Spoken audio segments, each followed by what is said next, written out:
Soft, steady voice. Like someone sitting across from you, not judging, just understanding. There's a special kind of silence that fills a home when love begins to fade. It's not loud. It's not sudden. It creeps in slowly, like dust on a forgotten shelf. And when you finally notice it, you realize something terrifying. You've been living with the silence longer than you realized. If you're listening to this, maybe you're standing in that dangerous in-between. Not staying, not leaving, just suspended. Thinking about divorce feels like standing at the edge of a cliff. One step forward means freedom. One step back means more the same. And both choices feel like loss. Walter Riso once said, asterisk, you must learn to renounce anything that destroys your inner peace. Asterisk, but when the thing destroying your peace is a person you once vowed to love, the rules change. The heart becomes a battlefield. Logic becomes a stranger, and every memory becomes evidence for both sides. You find yourself having conversations you don't dare speak aloud. Maybe we can fix this. Maybe I'm giving up too soon. Maybe this is just marriage. And then the darker ones. What if I'm happier without them? What if staying is slowly killing me? What if the version of us we're trying to revive is already gone? There is no pain like the pain of loving someone who no longer meets you in the middle. No loneliness like being married but emotionally abandoned. No fear like realizing the life you built might not survive another year. Divorce isn't about leaving a person. It's about leaving a dream. The dream you whispered on your wedding day. The dream of growing old together. The dream of building something sacred, something lasting. But sometimes the most heartbreaking truth is this. A relationship can die long before the paperwork begins. You start noticing the signs. Not sudden explosions, quiet fractures, conversations that turn into arguments, arguments that turn into silence, silence that turns into emotional distance, and distance becomes a way of life. The house feels colder. The days feel heavier. Your smile feels rehearsed. Your heart feels tired, so tired it aches even when nothing is happening. And maybe you've tried counseling, talking, begging, pretending, forgiving, overlooking, lowering your expectations until they touch the floor. But nothing changes. Or worse, it gets better just long enough to hurt again. You begin to question yourself. Am I expecting too much? Is this just how marriage is? Do I have the right to leave? Do I have the strength to stay?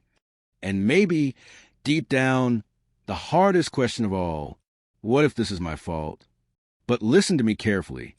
Love cannot survive on guilt. Marriage cannot survive on fear. And you cannot survive on emotional crumbs. Before divorce is a decision, it is a process, a slow unraveling of the soul, a grieving of something still alive yet painfully absent. You are not weak for thinking about leaving. You are not a failure for questioning your happiness. You are not selfish for wanting peace. Right now, you're standing at a crossroads where every path is heavy. But heavy does not mean hopeless. Pain does not mean you are broken. It means something inside you is awakening. Stay with me, because in the next part, we will explore that awakening. The moment when you finally stop asking, am I allowed to want more? And start whispering, I deserve more. The voice is deeper now, less fragile, more honest. This is where truth begins to rise from beneath the rubble. There comes a moment in every struggling marriage when something inside you finally stops pretending. It doesn't happen during the big fights or the dramatic arguments. No, it happens quietly, almost gently, in the middle of an ordinary day. Maybe you were washing dishes. Maybe you were sitting beside them on the couch and feeling miles away. Maybe you woke up and realized your first thought wasn't love, or gratitude, or hope. It was dread. That whisper inside you, the one you've been trying to silence, suddenly becomes too honest to ignore. I am not happy. You don't admit it easily. You swallow it. You rationalize it. You tell yourself every marriage has seasons. Every relationship has storms. Every couple goes through rough patches. But what if the rough patch has lasted for years? What if the storm never cleared? What if the seasons of your marriage change and you change with them, but somehow neither of you grew in the same direction? Walter Riso teaches that love without reciprocity is emotional bankruptcy. Think about that. Bankruptcy. A relationship where only one person invests eventually collapses, not from lack of love, but from lack of balance. And that might be where you are now. Exhausted, overextended, emotionally overdrawn. You give. You compromise. You carry the emotional weight. You patch the holes. You apologize first. You bend until your soul aches. And they take your effort as normal. Your patience as obligation. Your forgiveness as inevitability. Somewhere along the way, your relationship shifted from partnership to survival. And now you're questioning if staying is saving you or suffocating you. The hardest truth? A relationship can look stable from the outside and be dying from neglect on the inside. People say, but you're still together? But they don't see the nights you cry silently, the meals eaten in silence, the emotional paralysis, the feeling of living with a stranger you once called home. You start performing marriage instead of living it, smiling in photos, holding hands in public, pretending everything is fine. But your heart knows the truth. Not all endings are loud. Some are slow, lingering, suffocating descents into emotional emptiness. And here is a painful twist. Sometimes divorce begins long before divorce is spoken. It begins in the moment one person stops trying, and you've been trying for both of you. But there is something else rising within you, a quiet rebellion, a part of you that whispers, I want a life that feels like mine again. A part of you that resists being numb, a part that wants to breathe without begging for air. Listen closely. Thinking about divorce does not make you a quitter. It means your soul is remembering its worth. You deserve mutual effort. You deserve partnership. You deserve connection that doesn't feel like captivity. But before any decision, before any ending, comes one essential chapter, awareness. And awareness hurts before it heals. Stay with me, because in the next part, we enter the most important moment of your journey, the moment where you finally stop surviving your marriage and start rediscovering yourself. The voice is changing again, less sorrow, more power. This is the beginning of emotional clarity. Awareness is only the first crack in the wall. The real transformation begins when you finally confront the truth you've been running from. You've been disappearing inside your own marriage, piece by piece, day by day, compromise after compromise. Not the healthy kind of compromise, the kind that erases your needs, your identity, your joy. You adapted so much that you forgot what it feels like to be yourself, your laughter, your desires, your boundaries, your dreams, all slowly silenced in the name of keeping the peace. But here's the twist. There is no peace in a marriage where one person must vanish for the relationship to survive. Walter Riso warns about relationships that require emotional martyrdom, where love becomes a sacrifice rather than a shared journey. And maybe that's what happened to you. You sacrificed too much. You carried too much. You justified too much. And now, after years of trying to save something that refuses to save itself, you're finally seeing a painful truth.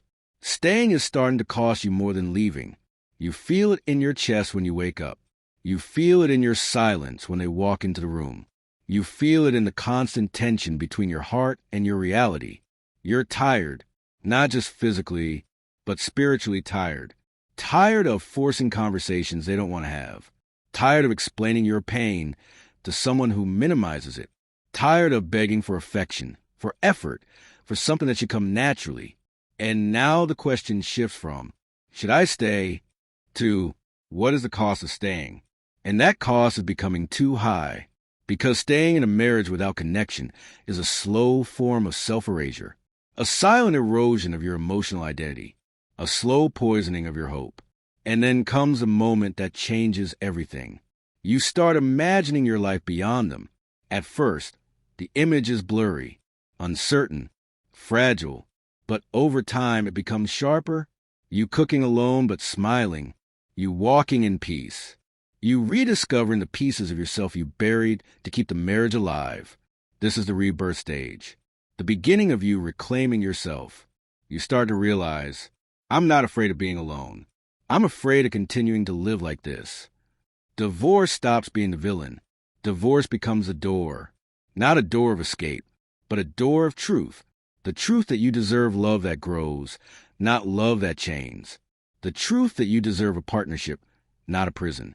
The truth that you deserve a life where your happiness isn't an afterthought. But before you make any final choice, there is one more step.